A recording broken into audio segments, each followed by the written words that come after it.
Hello everyone and welcome back. Today's video we have a slight comparison over the nickel metal hydride battery modules that we've seen in some previous videos, and we also have the Nexcell lithium iron phosphate cells, or LiFePO4. So in this video we kind of want to dive into what do you get when you make a purchase. So I have a couple boxes here that we will be unboxing.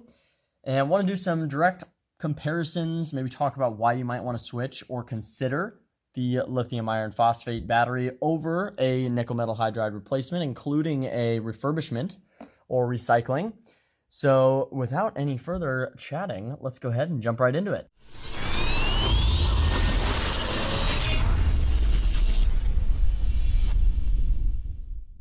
Alrighty, so right out of the gate, I just wanted to go over the packaging, because if you do buy one of these battery packs from Nexcel or projectlithium.com, did want to cover the packaging. So it does come directly from China, and what's so cool about this, this was air shipped, and you'll see here we have, it's not bubble wrap, but this was over the box. So this material, which is really just, feels like saran wrap, was over the box, and then the box is inside, and it's actually double boxed, so you have a second box in there, and then inside there you have foam. So you can see we're kind of lots of layers here. Then there's foam. Under the foam you have your product label, so it has an instruction guide on what you need. You also have installation guide links out to YouTube depending on the car that you have, and then you have instructions, warnings, installation guides, a cool fun sticker with our nice Nexcell lithium inside. And then you have each of your modules in their own box. So you can see those are in here. And then if you open these up, I wanted to show this off as well. Once you open up the modules, I'm doing this one-handed, so I apologize. All right, you have more foam. So these are very nicely padded and packaged. So no worries about these coming all the way from China. And we'll test each of these as well. Okay, got that one out. So now we have two. And you'll see here, yep, looks awesome. We have patent pending, priusapp.com, R&D in USA, assembled in China. We have the lithium ion battery, model DP001, voltage is 16. Rated capacity is 6.6 amp hours or 105 watt hours. We have the serial number of the battery, and we also have the made in China sticker. We also have right here, this is where the temp sensor goes, so there's a nice spot for that to clip in. And I'm looking around, oh yep, we have our warning that this has high power lithium inside. Want you to recycle this. And then both of our battery terminals come capped. I think these are threaded. They are, so you unscrew that, and you expose the bus bar terminal. Looks awesome. Yeah, that looks quality. And then you have down both sides your spacers for heat disbursement. So that's awesome that we have that. This is made of plastic, it feels. So it'll be interesting to see how the thermal management behaves, given that this is plastic and the nickel metal hydride is metal, which probably is going to be a better thermal conductor. However, lithium iron phosphate doesn't generate very much heat, so it'll be very cool to run those thermal tests. Then you have the Nexcel logo on the side. Underneath, we have, R&D in USA, Dr. Prius, assembled in China. And yeah, that's about it. We have a little bar there to screw in the battery. There's one on each corner, so pretty simple. It's also very light compared to the nickel metal hydride module. I'd say that this right here probably weighs about what this weighs, and this should replace two of those. So very cool that we have those. So let's see how they fit together. So there will be, I think 18, or sorry, not 18, there will be 14 of these, and they'll fit together about like that. Oh, that is a clean fit. And then you have your space. Let me see if I can grip it here. Your space in between for the heating or the air to flow through. So we do have some space there. Yeah, that fits really nicely together, and they really clip in. So, and you'll notice we don't have any terminals on this side. All of our terminals are on one side. That's awesome. Very cool. And that is what the unboxing experience will be like. I mean, it's lined with foam everywhere. Each of them are in their own box, and it comes with 2 boxes. So I'll get to work unboxing these. And we'll go over some of the different facts for these batteries, why you may choose lithium iron phosphate versus nickel metal hydride. Alrighty, so the lithium iron phosphate replacement for nickel metal hydride. Now, this is something that is relatively new to hit the market, and I personally am very excited about it. What you've typically had to do when a Prius hybrid battery fails, like you've seen with my 2004, was you had to isolate the modules that were bad, like this one here. And that was done via load testing, and you have 28 of these modules inside a pack, and you had to do that about 3 to 5 times for each individual module to know if it's gone bad. It's very labor intensive. However, it is effective, and you pretty easily can isolate which modules are bad when you go that route. However, because there's so many of these inside the pack, you run into a situation where you're kind of playing whack-a-mole. You'll knock out the worst 5, then before you know it, if it's been, 1 year even, 3 years, or even a couple of miles, 1,000 miles or so, you may have to do it again. So not an ideal solution, but it certainly can get you by. It's also the most cost effective. So not to shame that method. I've done it. It was effective during the time. However, there is another option, and this option is rather unique and has some pretty bold claims as well. And this is a lithium iron phosphate replacement. So different battery chemistry, but has some pretty awesome claims that we can go over as well. So right off the bat, I wanted to touch on why you may want to consider lithium iron phosphate, just looking at some of the facts right out of the gate. So to touch on some of the chemistry differences here first, I want to point out that kind of the obvious. Here in nickel metal hydride, you see all these different sections here. We have 2 bars, another 2 right here. So that's actually kind of your soft dividing line between each of the cells. So you have 1, 2, 3, 4, 5, 6 inside of the nickel metal hydride module here. And each of those cells has a module nominal voltage of 1.2. We've covered that in a previous video. So you have obviously more points of failure as these are wired up in series. Each 1.2 volts adds on top of each other to equal the, 1.2 times 6 is 7.2. So that's our nominal voltage here. And the lithium iron phosphate module is twice as wide. So it's a little bit wider here. And the module's voltage is doubled, roughly, of the nickel metal hydride battery. And that's because this is made to replace 2 of the nickel metal hydride modules. And this right here likely contains, in total, 5, and I have not verified this, but I am almost positive that in here are 5 lithium iron phosphate cells individually, because they have a nominal voltage of around 3.3. And if we check our voltage, we are currently looking at, let's see what we are running, 16.3. Yeah, so probably looking at about 5 individual cells, and this is 5 LiFePO4 cells compared to 1 module of nickel metal hydride where you have 6. So let me explain some of the reasons why that's important. So previously, and when you have a failure or a battery code in a Prius, it's typically because one of these individual cells has failed. And if one cell fails, this whole module is done. It's done. It cannot be used anymore. And this is one that has failed. So this has to be then replaced, and it will throw an error code in your Prius because you're likely 1.2 volts or 1 entire cell banks low, which is what our error threshold is in the Prius.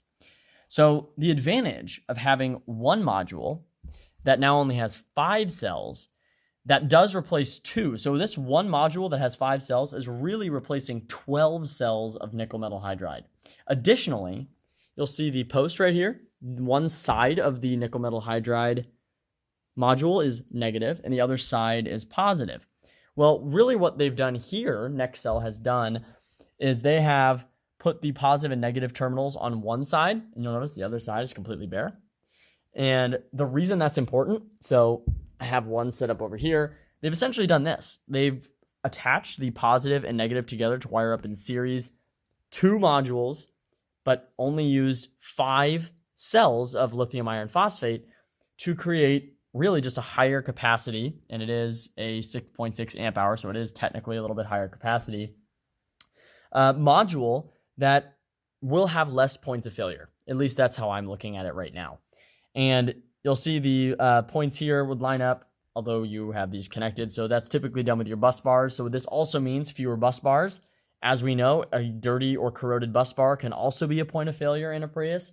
So that right off the bat, without even getting into the performance of the battery, is something that I think is way a huge positive for maybe looking into these batteries as a replacement over nickel metal hydride. Now let's go over some of the advancements also in battery chemistry, because that's an obvious improvement as well. So set that right there, and I'll go over what we have as some of our advancements in the battery chemistry. So lithium iron phosphate batteries are very stable and safe. They don't emit any toxic gases or contain toxic or hazardous materials, especially when they're being charged, which is one of the negative parts of your nickel metal hydride counterpart. So looking at our module here, you'll notice there's a tube right off the top, and each module has this. So every time these are charged, they're emitting harmful gases, and they have to be vented, and they're vented outside the cabin in the Prius. Now, you'll notice on the lithium iron phosphate, we don't have any such venting tube, and that's because there is not one needed. So that is also a great positive, albeit not one to maybe choose right off the bat, but there are several others. Another one is that they do not catch fire or explode when overcharging, and they, again, do not produce any flammable gases under any circumstances. They also don't suffer from thermal runaway, or when the battery itself is getting too hot from being charged or discharged, and then the enclosure or whatever it's held in cannot vent that heat appropriately. So knowing that they can't suffer from thermal runaway is also awesome, especially noting that Prius efficiency can be limited depending on temperature as well. Lithium iron phosphate is also very robust when it comes to cell life. So they have between 1,000 and 5,000 discharge cycles, so wide range. But the way they'll be used in a Prius, between roughly 80 and 40% state of discharge or state of charge, I think is going to be very favorable for these modules as well. Now, something that may be overlooked, and I have not done a video on this, but it could be worth it in maybe the near future. Nickel metal hydride does have a pretty high self-discharge rate. So if you're a Tesla fan, you may know or hear of the term called phantom drain. I'll use the same term, although it is separate. It's technically a separate issue. Phantom drain on a Tesla is when its background services like checking Wi-Fi, things like that, are draining the battery. However, in a Prius, nickel metal hydride, the chemistry that it uses, does self-discharge at a rate of about 1% per day, which doesn't sound very high, but if you leave your car parked for a month, you suddenly have a low battery. So not ideal.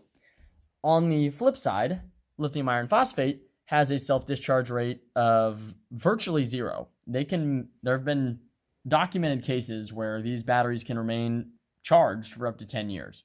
So when you leave your car parked for a month, there'll be no danger of your battery being low. And that's, again, a minor thing to consider.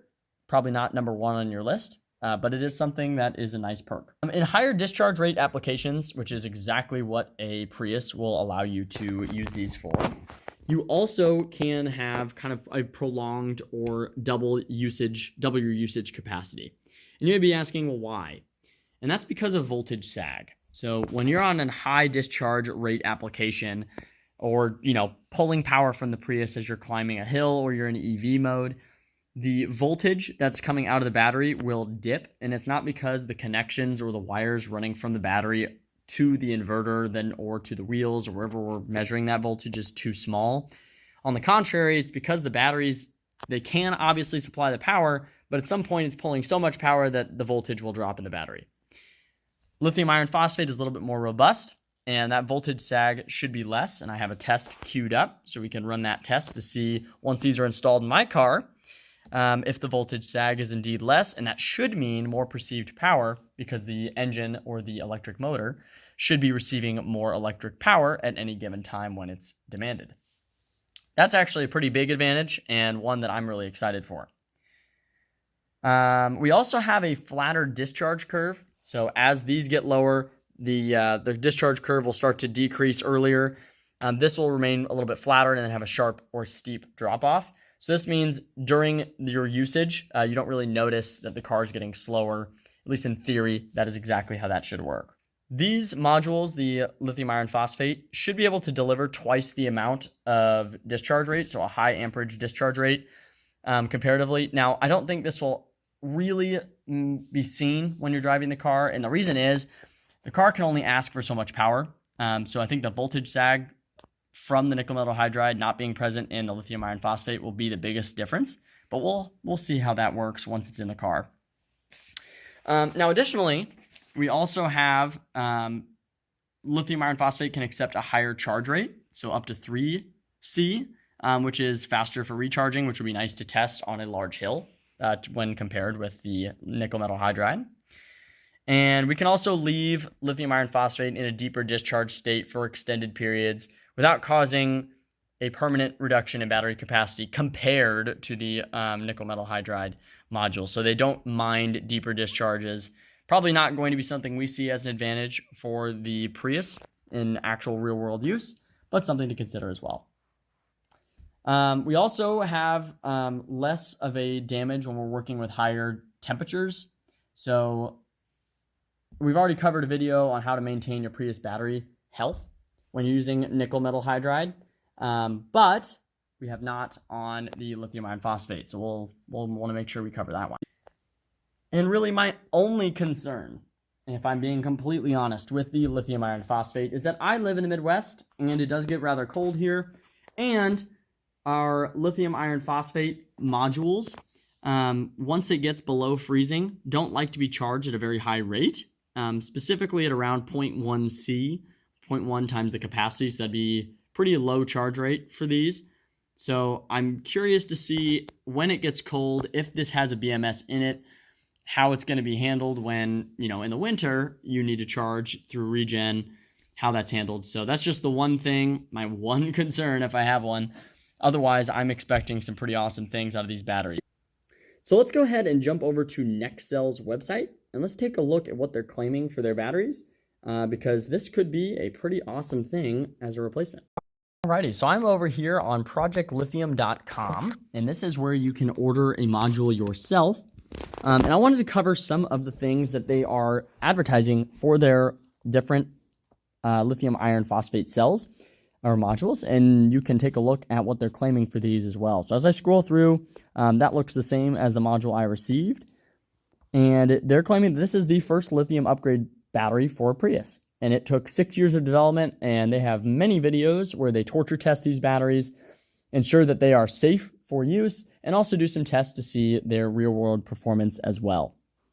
So right off the bat, they are half the weight. So the stock modules and the pack out of the Prius, mine specifically, a 2010, weighs 80 pounds. The Nexcell lithium pack, lithium iron phosphate modules will weigh 40. So that is probably not going to translate to real-world performance differences. However, any loss in weight in the Prius is great and love to see it. So that's awesome. This is where our 2.6 times more powerful comes in. So the lithium iron phosphate is able to deliver 260 amps of peak power compared to the 100 amp from the stock nickel metal hydride battery. Again, it'll be interesting to see how this translates when we are driving with the nickel metal hydride module and then compare it and take a look at our voltage and see if it drops or the voltage sag and if it's a huge difference or not.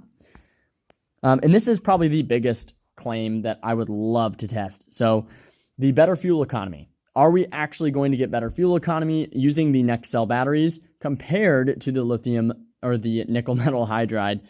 And it does say here that the Nexcell lithium battery maintains an optimal voltage to trick the computer in favor of using electric power, which should result in better fuel economy.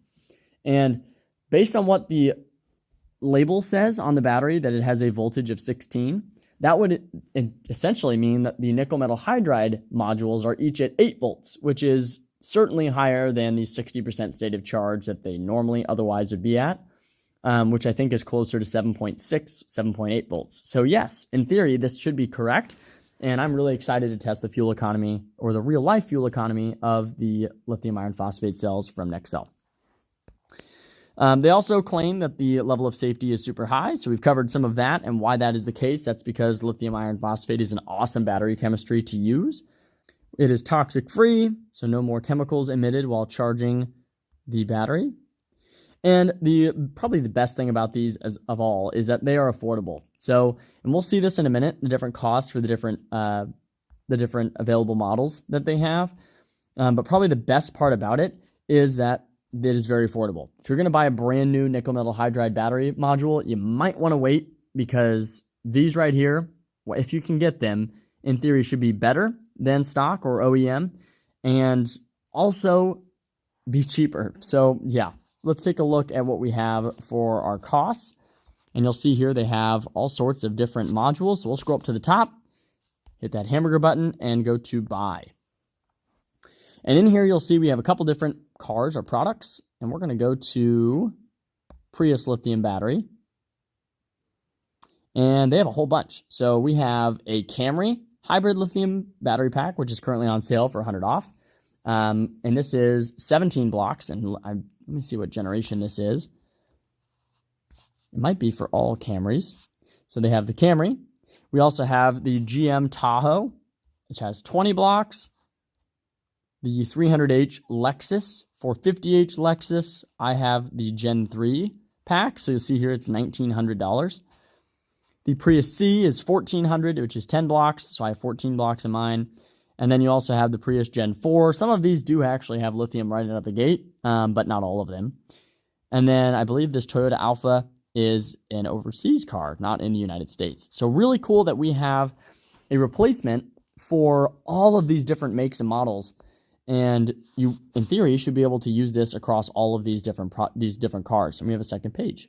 Cool. So no new cars there. Super cool that we have this. And the website is also awesome, super simple. I can go to documentation to look at all of the documentation. There's an installation guide for your Prius if you have a Prius V, a C, Gen 3 or 2.